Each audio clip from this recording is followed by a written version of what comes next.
Hello, everybody, and welcome to the Holiday Party 2022 Poetry Society of South Carolina. And to the people also who are visiting us on Zoom. Uh, just have a few words. This is a season for wishes and for memories. So I welcome you to remember with us and to keep wishing. We have a special group of member poets tonight, and Herlong-Bodman, Charles Watts, Yvette Murray, and Jacquelyn Markham will be reading for us. And we are also honored to have singer-songwriter Lang Owen, my friend, who has agreed to perform for us our new PSSC theme song, which is Everybody Here. Yes, I'll ask Lang to come on up and get ready. Yeah. So this is also the best part of the holidays is gathering with people whose company you enjoy. And it's a perfect time to express gratitude. So I'd like to express our gratitude to our members, long-term and short-term, new members. Everyone, you are the reason that we're able to do these kinds of events. You're the reasons we're able to bring our poets every month, and to have an environment like this in which to enjoy it, and to serve the whole state, to help new poets and older poets put their words down on the pages, to support them, so that they can write with confidence and also with trust in that they are becoming poets. So tonight we also remember those who started everything 100 years ago, and those of us who have left us recently, in recent years, including Susan Lauder Myers, whose book I just bought at the book sale right over there that CLS has. And so I wanted to open with a poem from Susan, just in case anybody has a heavy heart tonight. Sometimes the holidays can bring out our sadnesses. So her message is, "Dear heavy heart, though you are weighted with lead, sunk this night to the cold lake bottom among seasons of skipped stones, worn and fisted with the old perplexity of grief.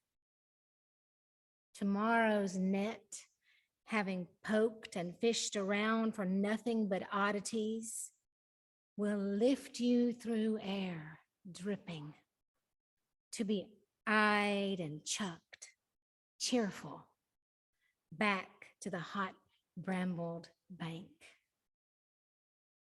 So with all the hope that we have for the coming year and with memories of this last year, I welcome Lang to get us started with Everybody Here. Yes.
Thank you.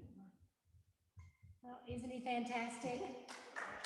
I've been telling you about him for a while now, and I'm so grateful that he came down to visit with us. He did bring some CDs with him also, and they're on the table in the back, and he'll perform for us again before he leaves. I hope every one of you will get to know him. So now I would like to invite our first poet up to the stage, Anne Herlong-Bodman, whom I've just met in person for the first time. Pleased and honored to have him come up.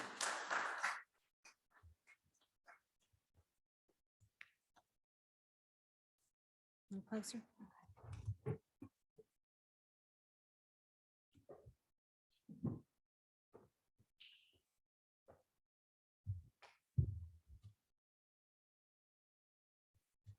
What a beautiful spot this is. I haven't been here in 2 years?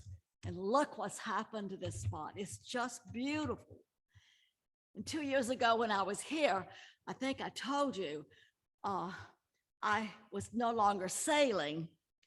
And so I had lost my topic for poetry. Well, I have found my topic. I moved into a senior living, and I have stories to tell you. The first is walking in circles. It will lead you to good health, they tell us, at Good Luck Senior Living, their sprawling, convoluted courtyard, although I prefer to sit. Listen to the leaves rustle when the breeze kicks up. Life in a forest in the Low Country. Once a national park where live oak and which are bent and gnarled, tell of torment and grief in the old South. We all have stories. No car, she tells me. They just left me. The woman tells her story, her own story of torment and grief.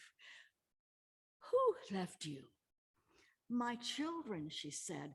My husband died, and 3 days after the funeral, they brought me here.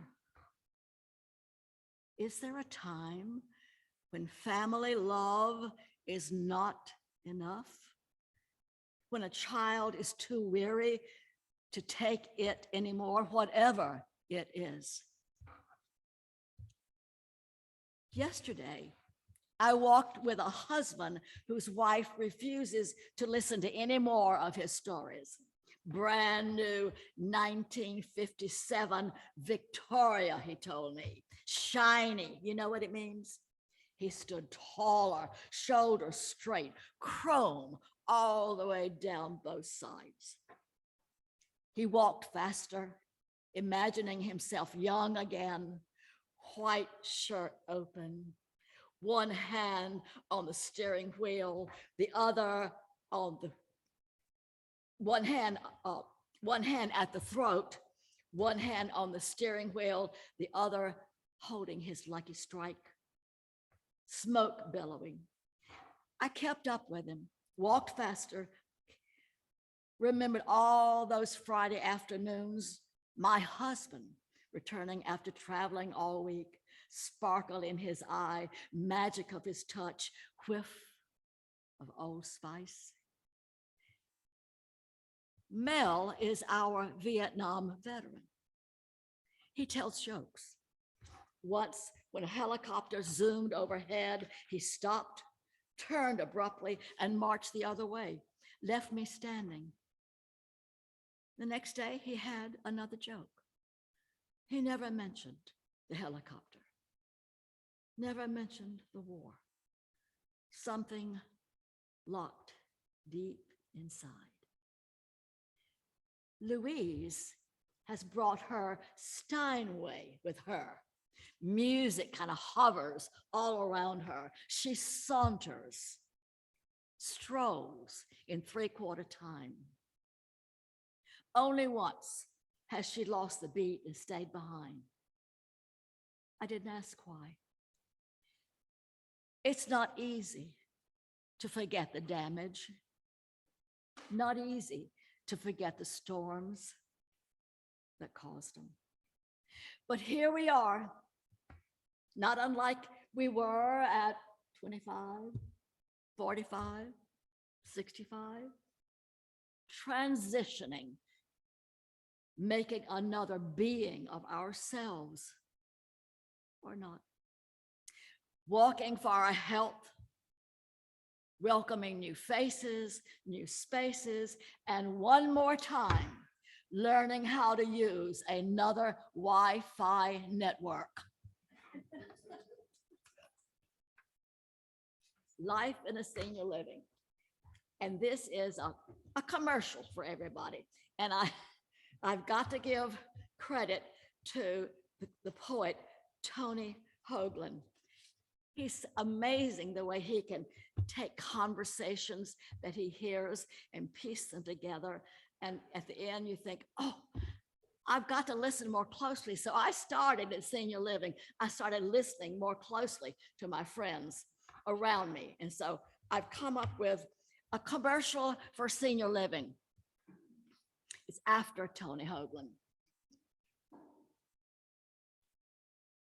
Happy hour. And we ladies turn off our hearing aids so we can't hear Barney Smith and his gang's music. We're sitting at a table in the back, having scotch all around and watching the old boys push by with their walkers. When suddenly Sue stands up, pulls up her top, and models her flashy new rhinestone-studded slacks. Liz says, she's showing off her 86-year-old tush. About that time, Mary sachets in, swinging her straight out of the 1950s wild leopard skin cape, floor length. And Anne says that Bert Keller wrote that E.B. White, in every queen, there's a touch of floozy. And Sue asked, who the hell is E.B. White? Then Tom, one of the old boys, pushes his walker close to us, leans in and says, that's it, ladies. Use what you got left. Sue finishes her last drop of scotch. The air now carrying fumes of satisfaction as we head down the hallway toward Cafe Shangri-La, as if we had climbed one mountain, and by God, we now know how to climb another.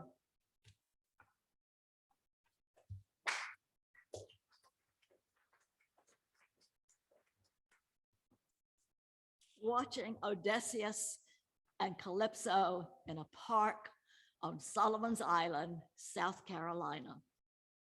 And I gave it an epigram.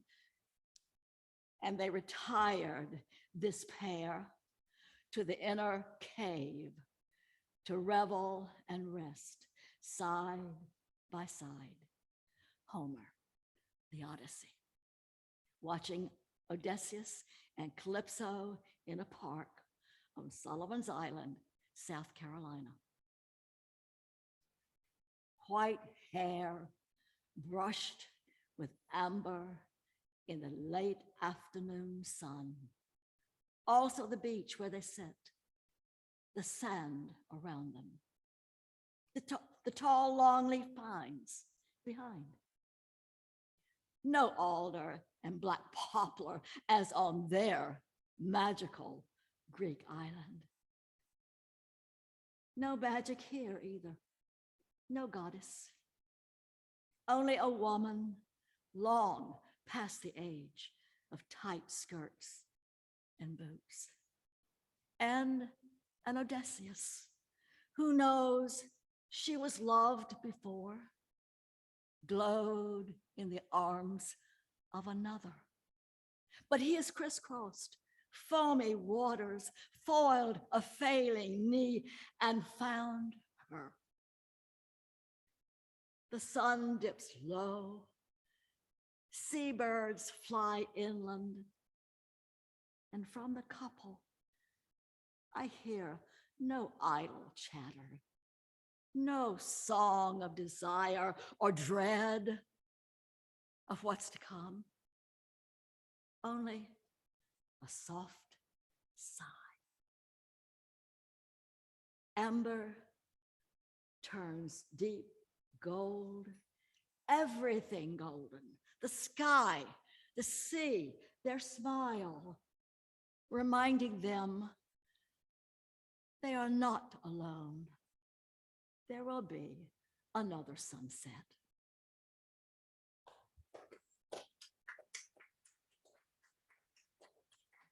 Now we'll change subjects. My last poem. I am trying to find different subjects. So here's another one, and you will catch it immediately. If we really cared.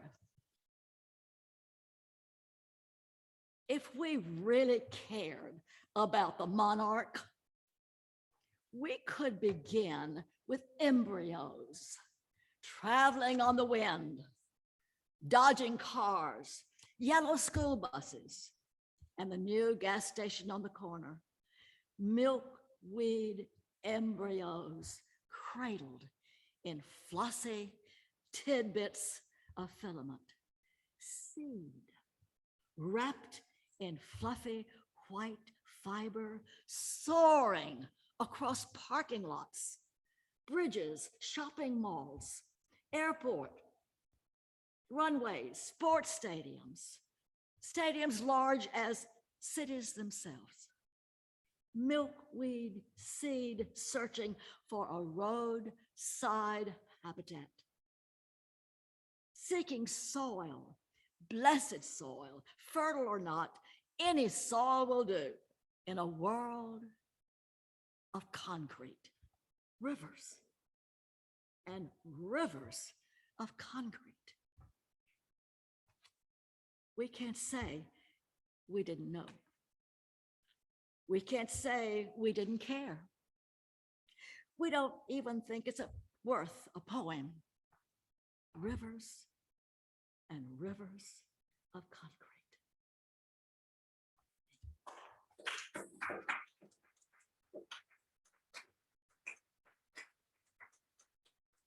And next comes up Charles Watts, an honored board member, but more than that, an honored technician of all technicians. He is Zoom, sound effect, whatever, he's always here. Thank you. Also a professor, a great poet, and I welcome him to follow me, Charles.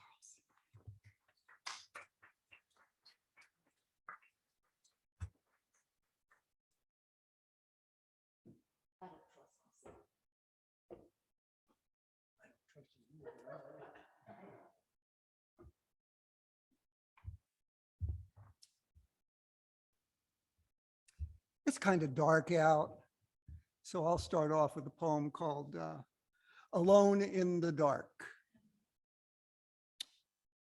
Come, join me here in the shadows.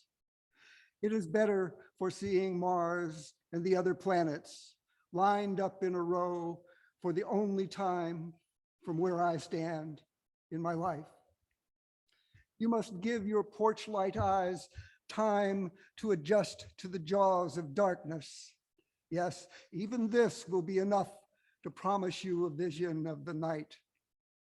Walk with me through the meadow, by the woods, where the neighbor says a bear lives, a wildcat lives, a coyote lives, howling as it waits to eat our house dog. Stand with me under the leafless poplars, where a blue jay calls its demand to fill the feeder, where a silver squirrel jumps in commas over the full moon grass, the berry patch. Listen, the wind is whispering through a stand of spruce, whispering our names. Come home, my children. This darkness will not last forever.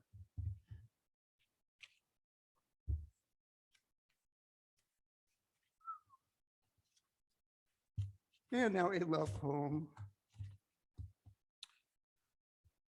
Love is sometimes particles that collide, sometimes a string, a fractal, a quantum leap, infinitely expandable, a black hole, a big bang. Love sometimes blows apart. Love is sometimes a swirling wind and the rain, an eyeless typhoon, a veil over the crescent moon, a back arching in the candlelight, a vein forged face, equally ecstasy, equally pain. Love is sometimes dark matter, the ashes of a heart fused with sulfur and saltpeter, a black powder round caroming down the spine, a jackal-headed jar large enough to hold our remains.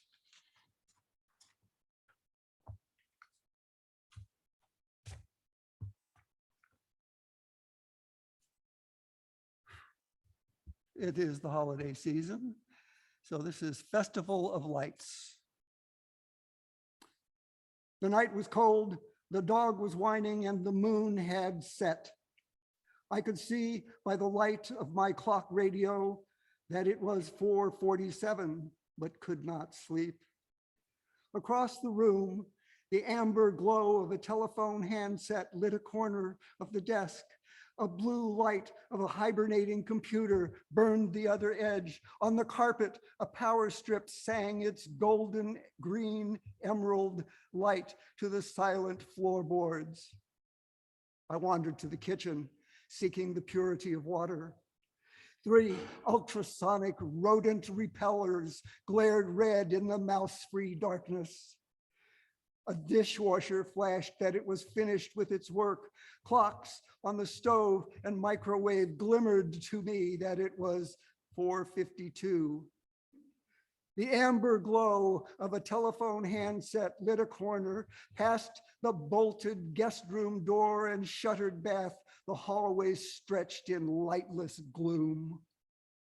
A wireless internet range extender flashed blue in the dining room, forcing me back to twilight. Oh, a wireless dog fence dial bloomed red. 2 lighted light switches led me to the living room, shimmering in the flickers of the DVD, DVR, HD TV, laptop, printer, shredder. The broadband modem had 5 blue lights, the router 4 more yellow. The amber glow of a telephone handset lit a corner. Bright was the beam of the uninterruptible power supply. The night was cold, the dog was whining, and the moon had set. I went outside and began to count the stars.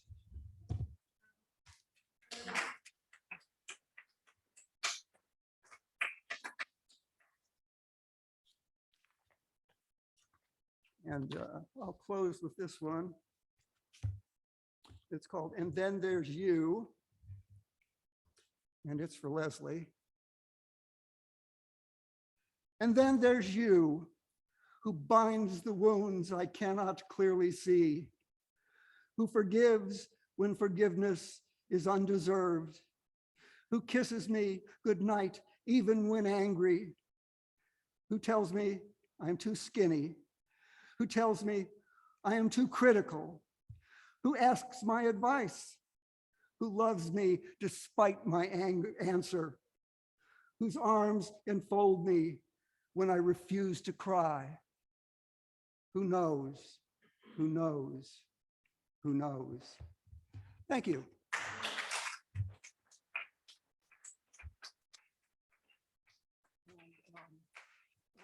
Our next poet is Yvette Murray, and Yvette Murray gave me a great lesson one Christmas party when I came and I read a depressing poem about not believing in anything important in life.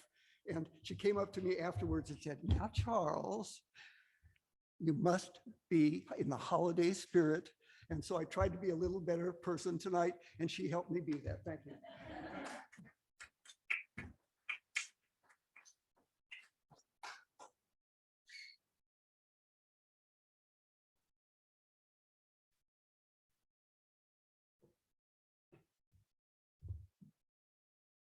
Happy holidays, everyone. Thank you for being here. My name is Yvette Murray. Please feel free to follow me on Twitter. That's Yvette with a Y. Being that we're in the holiday season, I thought I'd start off with a couple of poems about mothers and daughters and all things in between. Your music. At 6, 7, and 8, all I knew was busy you and busy me together. BJ Thomas and his raindrops, Dionne Warwick asking for directions. One thing was true. The sounds were yours. Yours to sip on, yours to jig to, yours to share. In the early of my helpless mornings, you pointed me in right directions with uniforms that were pressed just so. Homework? Check. Lotion on legs? Check. Sweater? Check. Out the door. Now, back in that door, I simply stand in the silence of musty regret, a mind shut off from the fresh air of the present, a mind too intense to simply mourn, a mind swirling from the aftertaste of sweet, cleansing anger. My black dress is crisp, even now pressed just so. One thing is still true. The sounds were yours, yours to sip on, yours to jig to, yours to share, and you chose to share them with me.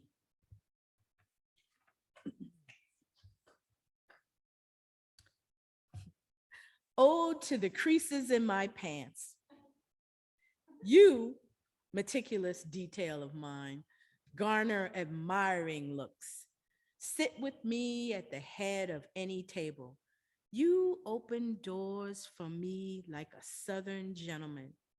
Your power never ending. You put fear in its place and lock it there. You see, I feel particularly powerful when the creases in my pants are so sharp they cut the palms of my hands.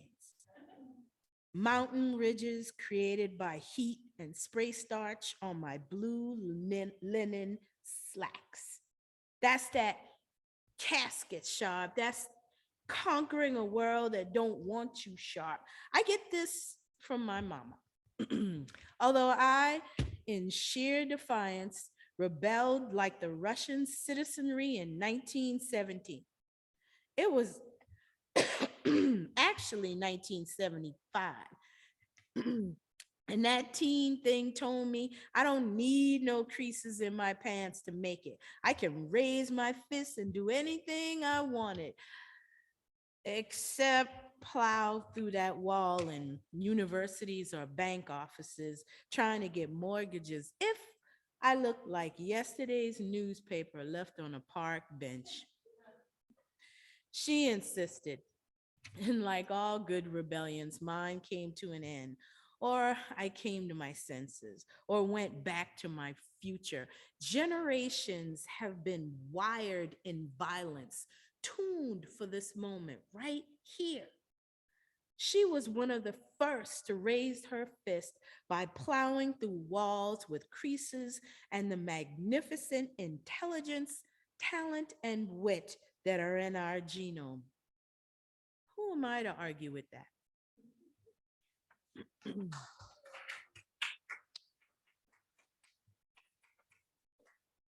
You know that we Charlestonians, we Southerners speak in a certain way. Accents after Denise Froman. My mama, too, has the sky in her mouth. She carries beautiful Hausa, rhythmic Igbo, and exquisite Yoruba all smashed into one gumbo called Gullah. Gullah, the language of survival. In muck of rice fields and muck of this republic, it flows with a rhythm so deep, deep, deep, it has to be eaten as all good gumbo should, with cornbread. We know that the beauty of this Creole is living on nothing, thriving in mist, governed by the moon itself. Gullah pounds the shore like the tide, dragging grains of sand to build islands elsewhere. Hidden deep within our throats, language of rebellion, seen in the eyes, heard in the tilt of a chin. My mama brought it to me with the pride of bare feet. Now, poachers take her like ivory and put her on their trinkets to sell.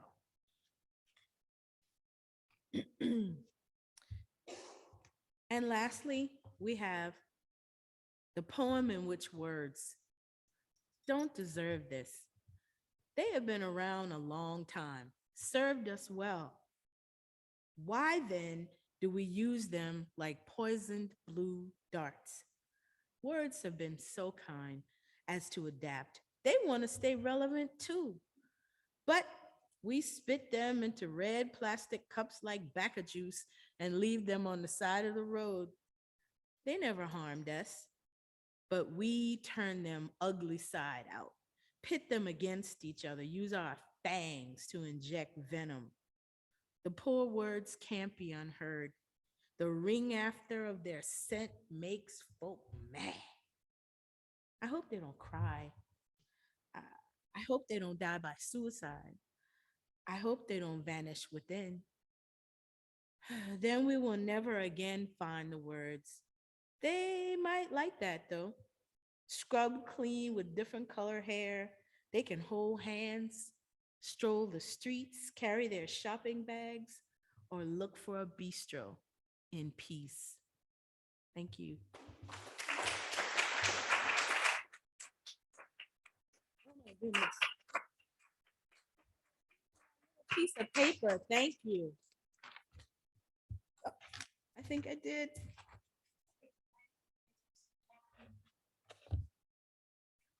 I'm so sorry. I lost my little piece of paper, but our beloved member, Jacquelyn Markham, last but not least at all, let's hear from you.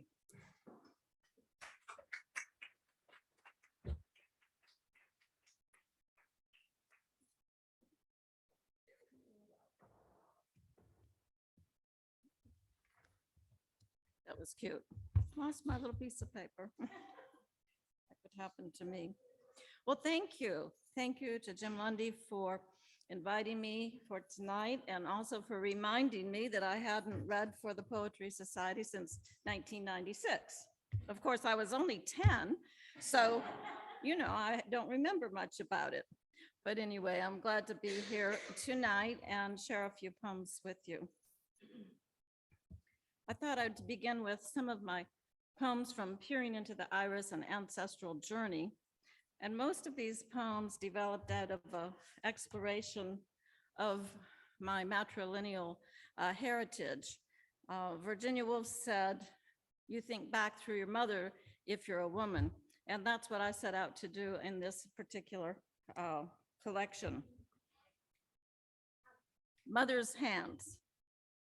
Skin peels every 7 years, I recall, from some childhood myth or science book fact, merged for years into half-truth, looms here now, inching toward truth.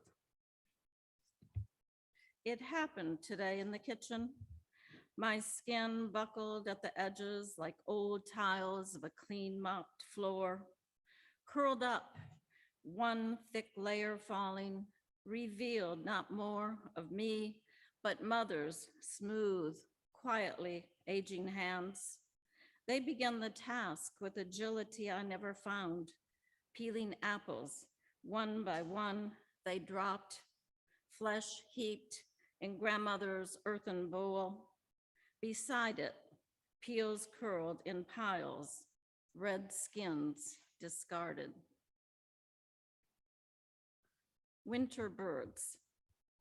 No sunrise this February 1st, though I look east over brown furrowed earth, roosters sound continuous alarms, and cars come and go more frequently like labor pains, heavy silences between.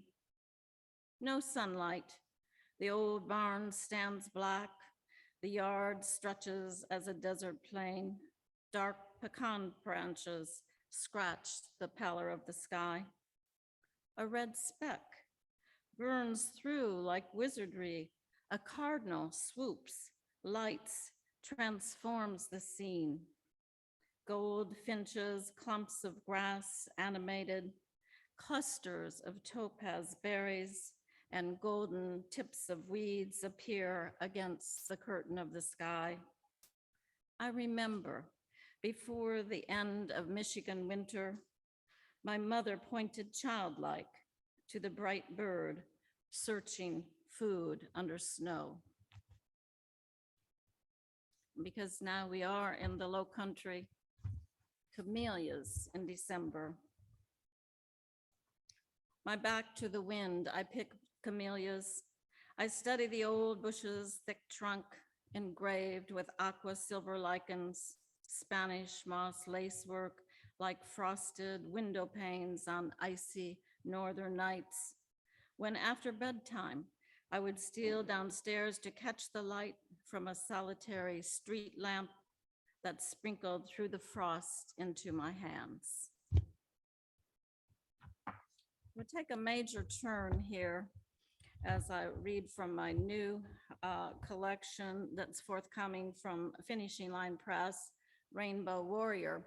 And I think that this collection for me, it's actually a chapbook. It's only 10 poems, but many of them are sort of my epic poems. It's quite long. So I'll probably read some excerpts.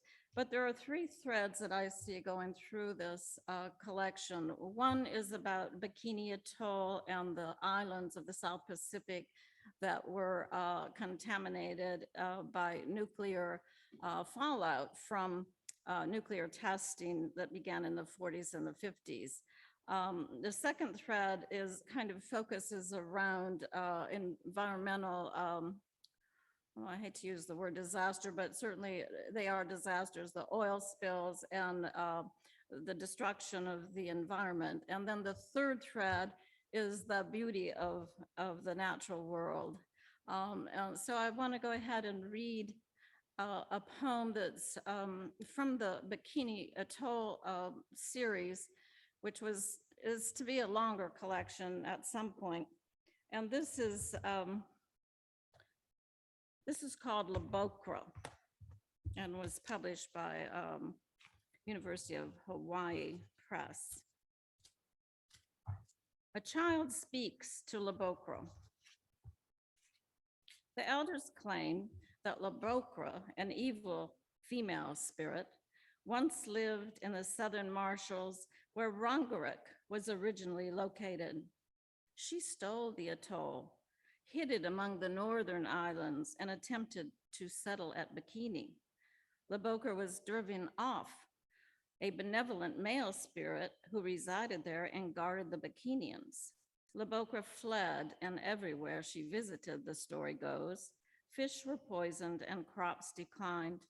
At last, her body cast into the lagoon poisoned the fish that since then make people sick when eaten. That's the background. Labokra, my father said it was you that came to Bikini before the people had to leave, and that Orjabato drove you off because you were evil. Labokra, the chief said it was you that came and stole away Rongerik in the night and moved the island from south to north, and then fish began to make us sick, and the palm trees died, and the sandy isle became sandier, so nothing would grow. Labokra, they said they killed you and dropped your bones in the sea, and the fish who nibbled there became poison to us, and we could not eat. Labokra, they said it was you, but I know it isn't true. Remember the night before the big ships came to Bikini? I sneaked away from the hut, rising quietly from my mat to say goodbye to the lagoon. I walked alone under the full moon. The waves seemed lonelier than ever before. The palms gave mournful sounds, and though I often went to the graves at night where my sister was buried, And though the moon scattered light over the shore and the water glistened as in sunlight, I felt afraid, and a chill blew through my shift, and even the ones buried seemed to weep at the mournful sound of the palms. Labokra, then I saw you rise up from the sea above me, bigger than my mother or even Miejel, the strongest woman on Bikini. Your long black hair covered with seaweed, your body bare and swimming like a fish. You dipped and splashed, not playful like a porpoise, but like you were angry and swimming desperately your last time, as I do when mother calls me to come in at sunset and I don't want to come ashore. I watched you dive down and scoop up a great shell. I couldn't move, but I wasn't afraid anymore. I felt safe and protected, like my mother was near, and you began to speak to me. Listen to the shell, to the whisper of the sea. Never forget, no matter how they try to destroy me, I will return. You offered me a spiraling shell, saying, tell all who hear the spirit of the sea, they will drive me away, they will kill me, they will defile my name, but my mother is the sea, the unending and eternal sea.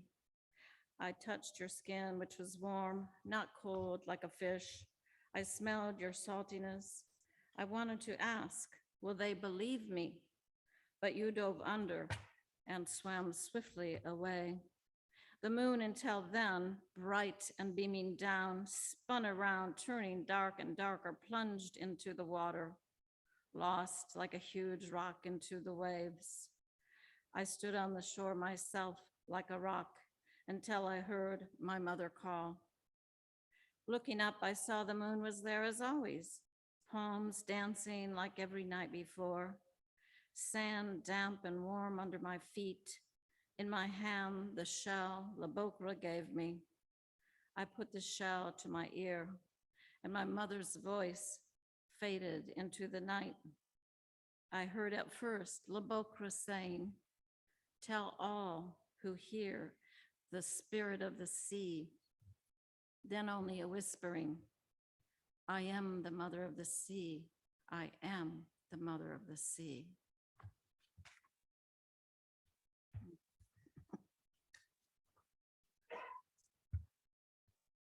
So the story, the backstory is that many of the people from different islands, the Bikini Islands, Rongelap, they all had different experiences of being moved off of their islands, moved back and forth because of the testing of the nuclear bombs, and then returned to their islands and then moved again. So it was a very long saga which continues today.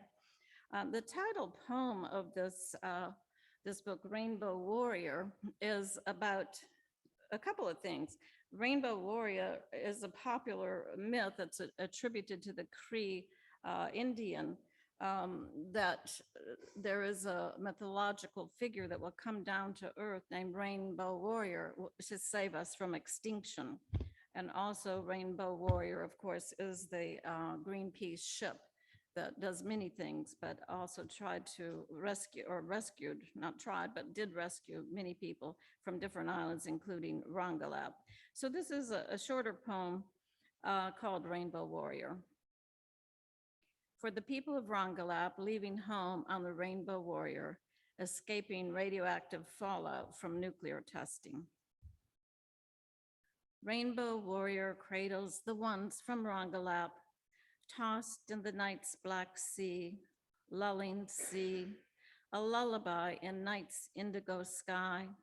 Moon's bright beam washes white, the bow that plunges low reaches high to glittery stars, mast punctures the dark seal of sky, releases bits of salted air to taste on tips of tongues, wind weaving wisps of hair, a magic web of sleep, draping shoulders like nets of fallen stars.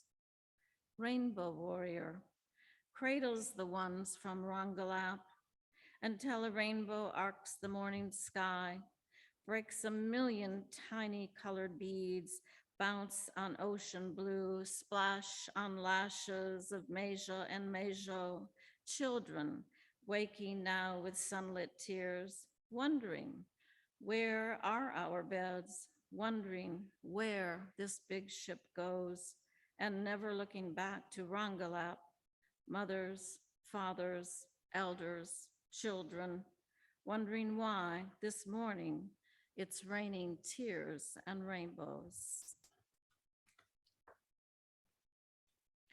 I'm bringing this back home a little closer. I'm just going to read an excerpt from The Myth of the Infinite Sea, which is a long epic, I call it my epic poem, that was sparked by, I'm not going to say inspired by, but sparked by the Deepwater Horizon oil spill.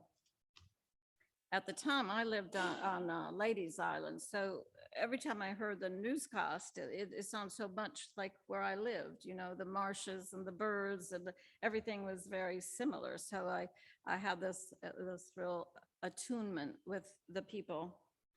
And so the first section, well, first it has a epigraph by Rachel Carson. The sea, though changed in a sinister way, will continue to exist. The threat is rather to life itself. Rachel Carson, The Sea Around Us. 1. The Carolina chickadee arrives for the seed. The cardinal scarlets into sight. The pileated woodpecker just beyond pounds the pine. Blue jays dive into the Japanese tub I made them, while their downy offspring hop the garden rose. Mockingbird and brown thrasher have come to peace. Doves coo and peck and fly with flourish of wing beat. Oh, a bluebird song in the distance, and look there, a yellow bird. Out front, a hummingbird sucks the red bottlebrush blooms. The Canadian geese honk low overhead. Egrets dance with swooping grace. A white sky morning along the Gulf Stream. Section 5. I imagine myself an eagle above the confluence, Ashepoo, Cumbie, Edisto rivers, where my nest sits high in a pine. Tide rises over the sandbar, where a pair of orange-eyed oyster catchers nest in sun. I imagine traveling high above the creek, island after island to the mouth of the big river, narrowing to what I know as Lucy Creek. But I'm an eagle and know no names, only water and land, the wide and mutable river, meandering salty marshes.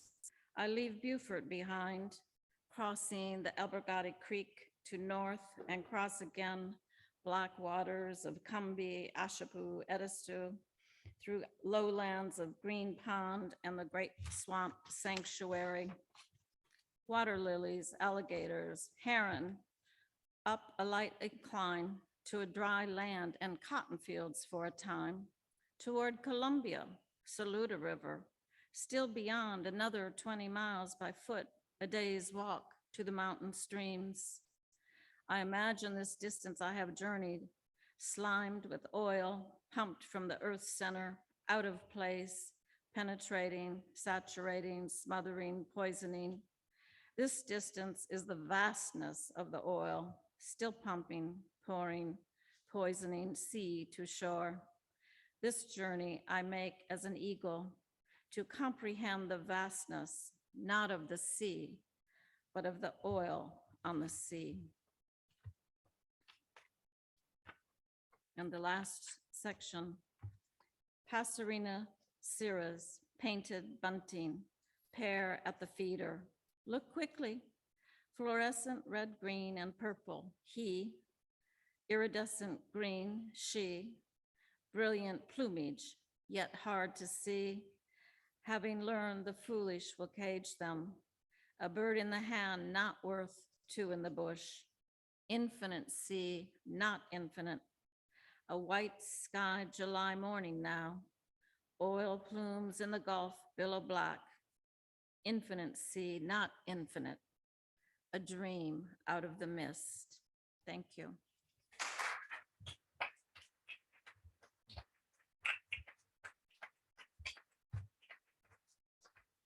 And that's from Rainbow Warrior, my forthcoming book. And now I'm going to turn this over to Tamara Miles, who will close out the session, the president of the Poetry Society of South Carolina.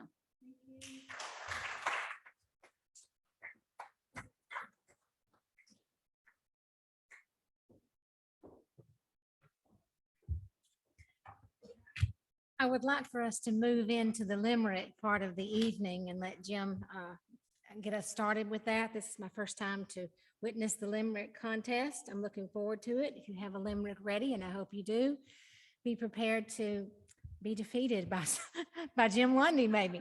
I would just like to do a quick sort of lighthearted poem, and I'll hand it over to Jim. Long eyes, full bar, party lights. My date shimmered as he sipped his Crown and Coke and shook the ice. At dusk, we walked across a bridge to see the peacocks. Romantic. We kissed once or twice. Before posing for the peahen, the male preens his many long eyes. After mating season, he puts the feathers off.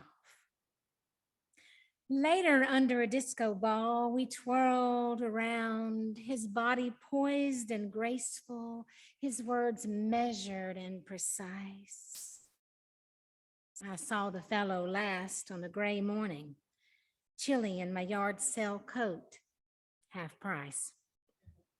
He passed me rather proudly, on his arm a girl with emerald eyes. It's a phenomenon, you know, the effect of light on a peacock's feathers. Thank you. Come on, Jim, let's do some limericks.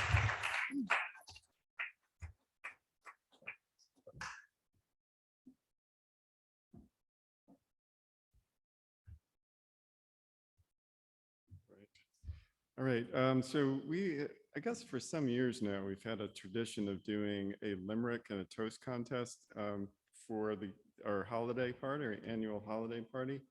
And it can be a lot of fun. And the first year it was kind of funny because I thought they would be all kind of like very formal poetry society poems. And the winner rhymed totem with scrotum. And so they weren't as proper as you might think.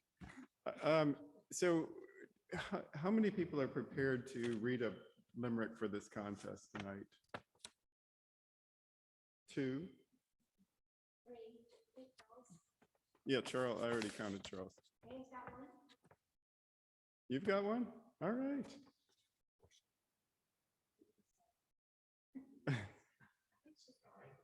You don't have you have a limerick.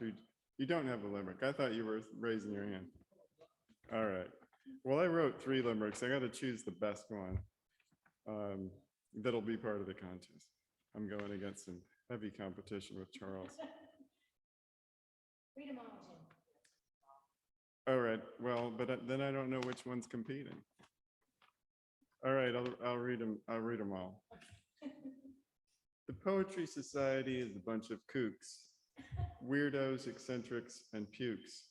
Their Friday meetings feature all sorts of weird creatures and a few good poets in the group. All right.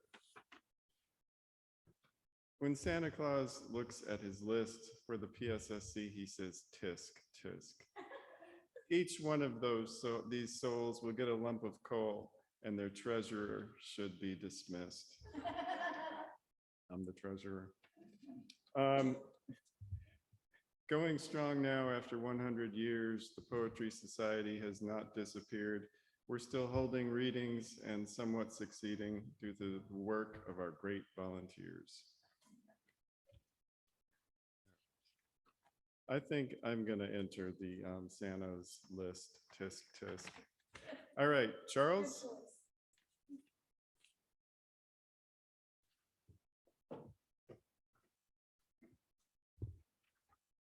I don't know if you can see this far. That's every one I've written for every year that I've entered the contest. I keep them all in one document, so I'll only read the last one, this one. No. 'Twas the evening of December 9 at the Charleston Library Shrine, where poets did gather their verses to blather before drinking sweet tea and wine.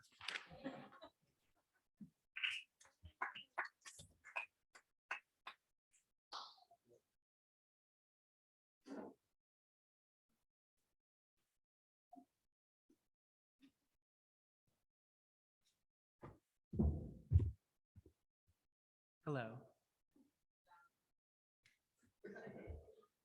Hello.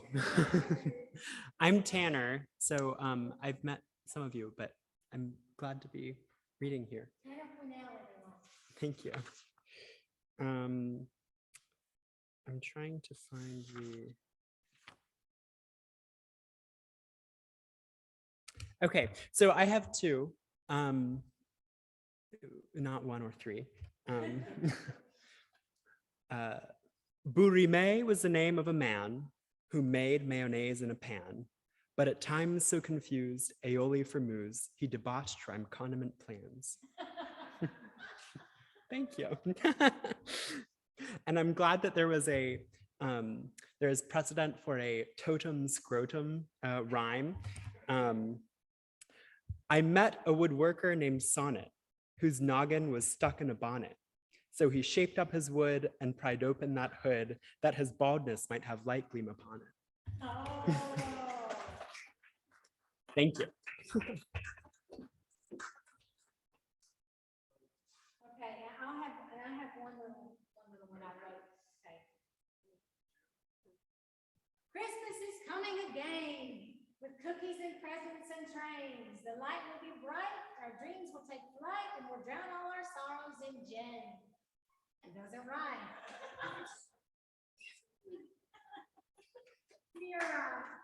Okay, I'm gonna hold that.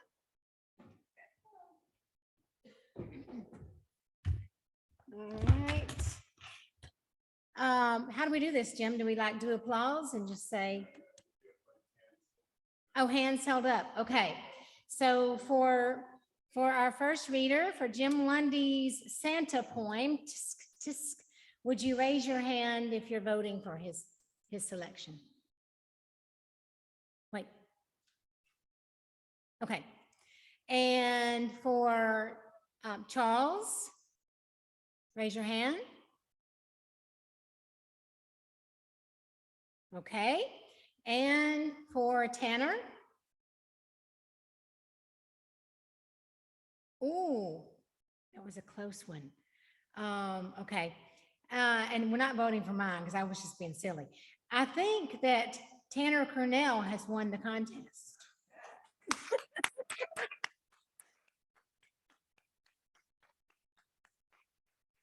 All right, I'd like to make a couple of announcements, and then I'd like to invite our good friend Lang Owen back up to do another song for us, which I think will also touch and amuse you at the same time.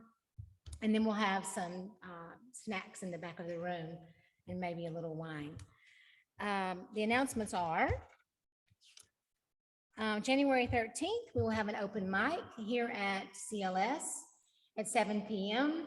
Members and non-members are welcome. Non-members will join at the door, and then we'll be able to sign up for the open mic, correct? Members will be able to sign up also at the door for the open mic. On the next morning, the Saturday morning on the 14th, we have Poetry Trails, which will be at Azalea Park in Somerville at 10 a.m. And we will read and walk and share our poems. And also we're having a poetry contest for that. And that's going on for the next few weeks till the end of December. You can send those to me at Tamara Miles SC for South Carolina at gmail.com, and I will get them to the judge. Tamara Miles SC at gmail.com. Themes of nature, music, and so on would be welcome for that contest. We're giving away a beautiful guitar, an Elvis Presley edition guitar. And I think that's it for me. Okay, Lane? Okay. Thank you, everybody.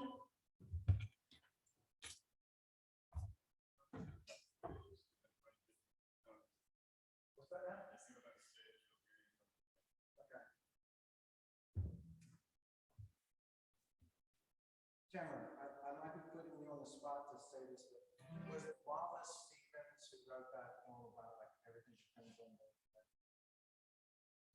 That was, yes, William Carlos Williams. That record about poetry, about simple little things that mean a lot. So anyway, I was standing in the Publix checkout line the other day, and I decided to write a song called Constant Checkout Way.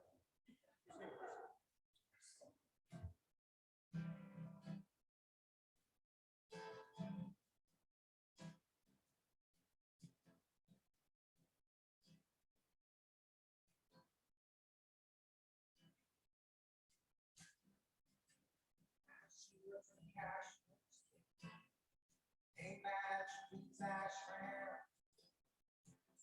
This place of discovery, I can get there if I can. Cosmic checkout lane.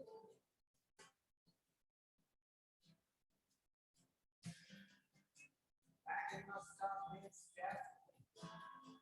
This is what a fake eyelash.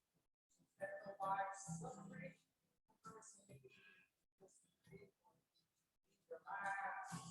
Cosmic checkout lane.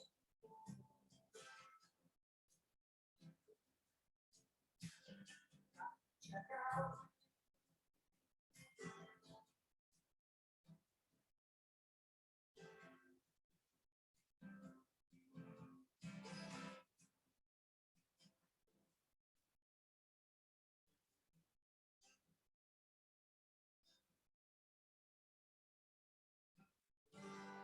I don't want man's vehicles.